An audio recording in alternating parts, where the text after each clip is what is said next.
De nombreuses fois, j'ai entendu des frères antillais faire des réflexions très négatives à l'égard de l'Afrique et des Africains. Mon problème est que c'est le résultat d'une coalition internationale dans le cadre du conflit cosmique où les médias du monde entier se sont ligués contre ceux qui ne sont pas décolorés. Car en réalité, vous découvrirez à travers l'étude, malheureusement, le temps m'est compté, de sorte que je vais faire des raccourcis, mais je veux faire 3 déclarations qui vont vous pousser à réfléchir et peut-être à sonder les Écritures davantage. La première, c'est que la Bible a été écrite pour que les Africains sachent que Dieu est leur Dieu. La deuxième chose que je vais dire, c'est que le peuple d'Israël est un peuple noir. Et la troisième chose que je dirai, c'est que nous, Antillais, descendants d'esclaves, il y a probablement parmi nous des descendants des tribus d'Israël. Alors plusieurs fois nous avons dit, mais c'était pour les Juifs. Nous ne sommes pas Juifs. Nous ne sommes pas Israélites. Je fais la différence entre Israélites et Israéliens. Et qui sommes-nous? Et volontiers, nous nous décrivons comme des païens ou des païens convertis. Mais attention. Pour répondre à toutes les questions que j'ai soulevées, et ne m'en veuillez pas, il faut commencer par répondre à une première question. Où Dieu a-t-il planté le jardin d'Éden? Alors certains me diront toutes sortes de lieux géographiques. Mais si nous lisons attentivement, et j'aimerais, frères, vous dire que lire la Bible n'est pas suffisant. Mais ce qui est important, c'est de sonder les Écritures, questionner notre foi et questionner nos pratiques. Mais j'aimerais vous inviter à lire en Genèse chapitre 2 pour découvrir que le jardin d'Éden était en Afrique centrale.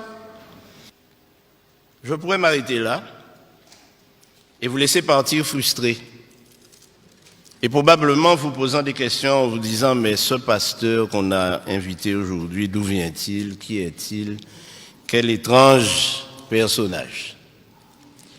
Mais vous savez, mes amis, je suis né dans l'église adventiste, mais je n'étais pas adventiste quand je suis né.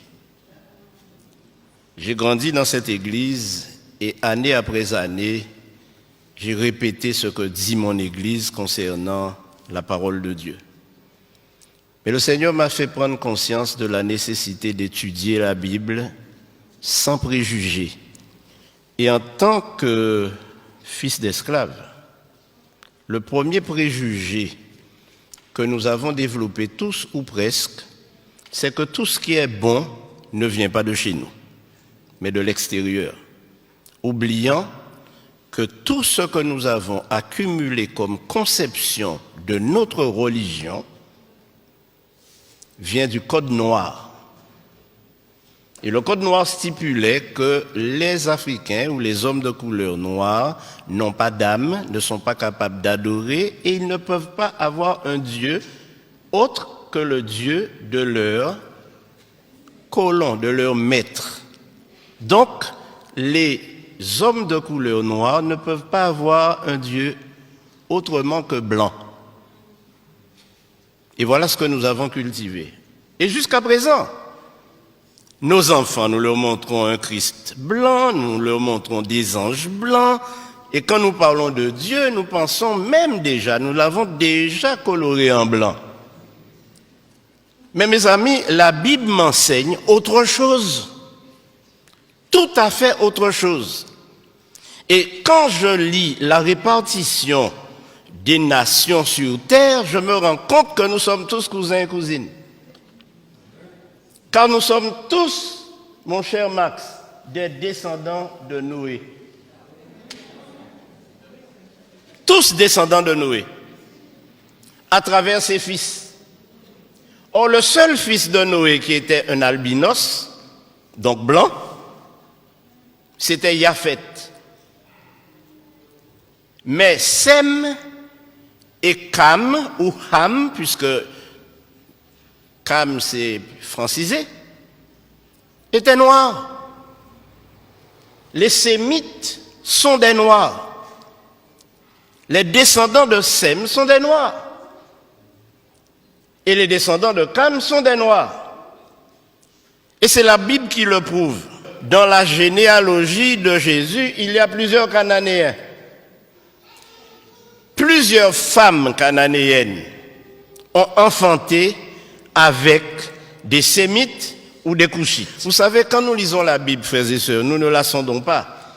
Lorsque nous arrivons sur les généalogies, sur le livre des Chroniques, nous passons au chapitre suivant, ou au livre suivant. Mais lorsque nous lisons les généalogies et les chroniques, alors la Bible nous parle différemment et résonne dans notre esprit maintenant qu'il s'agit de nous-mêmes. Frères et sœurs, notre religion n'aura aucun sens si nous nous mettons à imaginer notre religion à travers la religion des autres. Dieu ne nous a pas été prêté par les Blancs, puisque Dieu est le Dieu des Noirs. Nous ne pouvons pas prétendre suivre une religion que nous avons reçue de ceux qui nous ont évangélisés. D'ailleurs, ceux qui nous ont évangélisés, ils ont commencé par nous tuer lorsque nous n'acceptions pas leur religion. Et j'aimerais vous dire que lorsque les esclaves ont été déportés de l'Afrique aux Antilles, en Amérique et dans les colonies, ils avaient une spiritualité. Ils adoraient Dieu. Ils le connaissaient. Et ce que le Code noir a fait, c'est de leur enlever ce Dieu qu'ils adoraient déjà pour le remplacer par un Dieu inconnu. Je crois que nous devons revenir à la parole de Dieu. Alors, mes amis, Abraham était un noir qui vivait dans un pays noir avec une femme noire, Sarah. Mais la question est,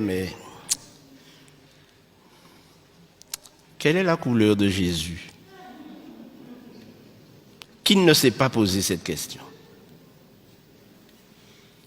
Une autre question pourrait être, mais quelle est la couleur de Dieu lui-même? Bon, je vous dirai, la couleur de Dieu, pour mettre tout le monde d'accord, c'est arc-en-ciel.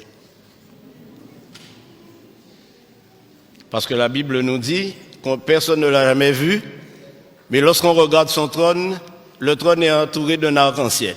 Donc on va dire que la couleur de Dieu, c'est arc-en-ciel. Mais j'aimerais vous dire, mes amis, que les choses ne sont pas aussi faciles. Dans le Nouveau Testament, nous trouvons plusieurs Africains. L'eunuque, par exemple, il était de quelle nationalité? Il était éthiopien. Donc il venait du pays de Couche. Maintenant, quel est le plus grand et plus célèbre Africain que nous connaissons? Le plus grand et plus célèbre, plus fameux Africain que je connaisse, c'est Moïse, né en Égypte.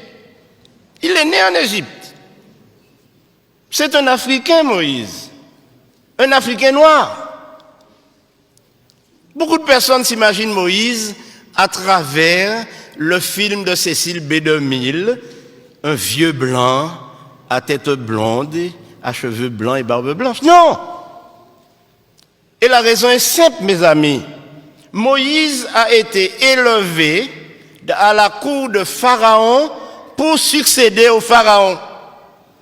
Or, nous savons aujourd'hui, et le monde scientifique, les historiens, les théologiens savent que les Égyptiens étaient des Noirs et les pharaons étaient noirs. Alors, Moïse était le plus grand noir célèbre que l'on connaisse. Et ceci a été prouvé par le plus grand savant du XXe siècle africain, qui s'appelle Cheikh Anta Diop et qui a déterminé par ses études et prouvé au monde scientifique que la civilisation égyptienne et noire est la première civilisation du monde. Et aujourd'hui, quand nous parlons, nous disons que l'Afrique est le berceau de l'humanité, n'est-ce pas? Et si le berceau de l'humanité est en Afrique, ça signifie que Dieu a créé Adam et Ève en Afrique. Et quand nous disons que l'Afrique est le berceau de l'humanité, nous oublions malheureusement que l'Afrique a été à l'origine de toutes les sciences, de toutes les connaissances, à l'origine de tout ce que nous avons dans cette civilisation occidentale européenne, mais qui a été détruit lors des conquêtes, et on a cassé les nez de toutes les statues égyptiennes pour qu'on ne voit pas le caractère négroïde. Ainsi donc, mes amis, ne nous laissons pas embarquer, mais puissions-nous cultiver une religion authentique. Mais mes amis, il y a 2 généalogies de Jésus dans la Bible. Une en Matthieu 1er et l'autre en Luc 3. Ces 2 généalogies, je vous invite à les lire, à les comparer, et vous vous rendrez compte qu'elles sont inversées, c'est-à-dire une commence par la fin et l'autre commence par le commencement. Mais pourquoi ces 2 généalogies ont été données? La première, c'est que la généalogie en Matthieu prouve que Marie est bien la mère biologique de Jésus et elle était noire. À la question, mais quelle est la couleur de Jésus? Alors, si je vous dis que je ne sais pas, vous ne me croirez pas, après tout ce que j'ai dit. Mais ce que j'ai découvert en étudiant les généalogies, c'est que toute l'ascendance de Jésus, depuis Abraham, est de lignée noire, sémite et cushite. Alors évidemment, la conclusion est simple. Ne me faites pas dire que Jésus était noir, mais si vous me le faites dire, je le dirai.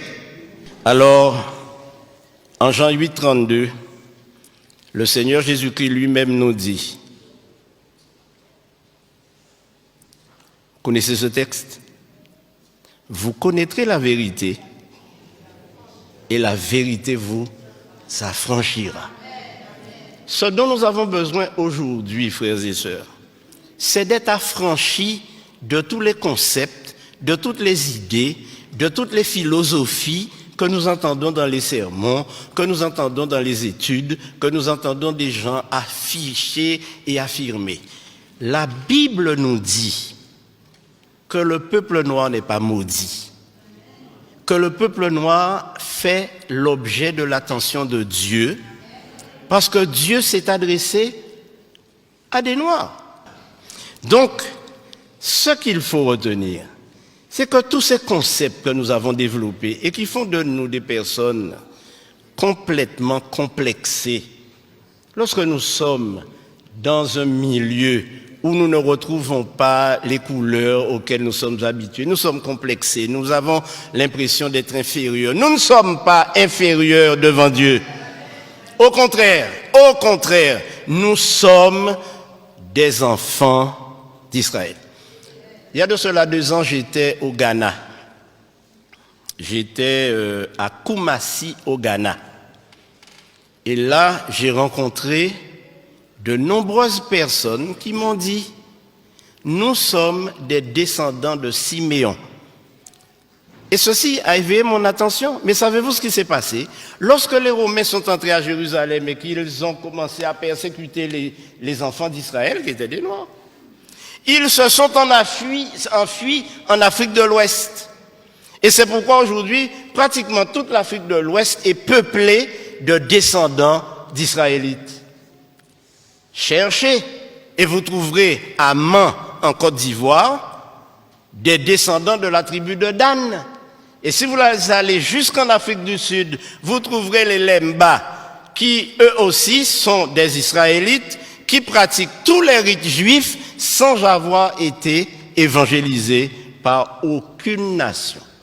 Alors mes frères, Simon de Cyrène, c'était un noir. Mais je terminerai par ce qui va vous renverser sur votre siège. L'apôtre Paul était un noir. Et je vous donne la référence, lisez-la à la maison. Acte 21, versets 37 et 38. Quand l'apôtre Paul s'est présenté, on lui a posé la question, mais n'es-tu pas cet Égyptien qui soulève des foules? S'il était pris pour un Égyptien, Paul n'était rien d'autre qu'un nègre marron, comme moi-même.